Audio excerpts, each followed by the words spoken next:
ప్రసిద్ధి చేయు, ఆయన బలమును ప్రసిద్ధి చేయు.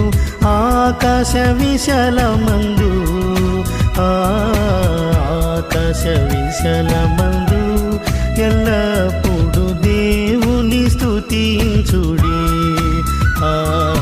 దేవుని స్తుతించుడి, ఎల్లప్పుడు దేవుని స్తుతించుడి.